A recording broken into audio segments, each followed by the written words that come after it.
Tite, capitolo 3. Dovere generale re fedele. A riguardo a tutto quanto che ne essere sempre sottomesso a ogni potere e a tutti quelli che comandano, che non sta a sentire a essere sempre pronto a fare opere bene. Non parlassero mai male nessuno e non si appiccicassero mai con la gente, anzi fossero umili e aggraziati con tutta la gente. Prima pure noi campavamo senza cervello, già rotavamo ogni momento, tenevamo i pili in coppa al cuore, eravamo diventati schiavi parecchi smani e pensieri infami. Campavamo rinda infamità e rinda ammitia, perché tutto quanto ci odiavamo e ci regniamo fedenzie l'uno con l'altro.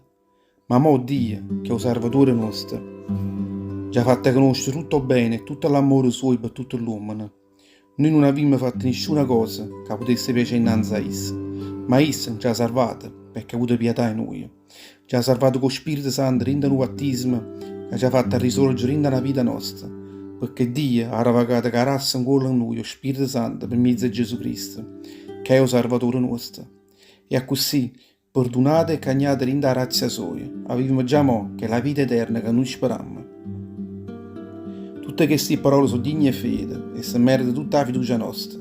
E proprio perché stia desidero che tu e mettissi in pratica per far conoscere buona a tutto quanto, perché tutti quelli che hanno creduto in Dio si impegnassero con tutta le forze loro per fare opere bene. Questa parola è buona e serve per tutta la gente. Mantiene arrasate tutte quelle questioni, chi ne scemità, come se riscendenza e tutte quelle questioni, tutte quelle chiacchiere che si fanno in coppa a legge Mosè, perché tutte queste cose non servono a niente e so chi ne va a cantaria. L'oppa che avrai ripigliato una persona, per la prima e per la seconda volta, a rasa di chi è faziosa, perché tu sai buona che questa gente si è rasata rinda via buona e continua a fare peccato e si sta condannando che loro stessi in mano. E raccomandazione.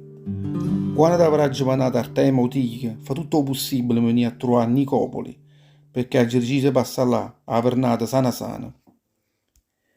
Ra tutta quella che serve a Zena, che è un paglietto, e Apollo per tutti quelli cammini che loro avranno e fa ancora.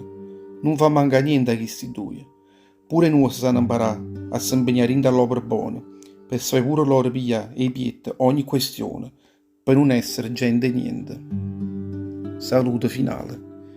Ti salutano pure tutti quelli che stanno qua, insieme conmigo, e tu salutami pure tutti gli amici nostri in da fede. A grazie a Dio, stessa sempre un cuore a tutto quanto voi.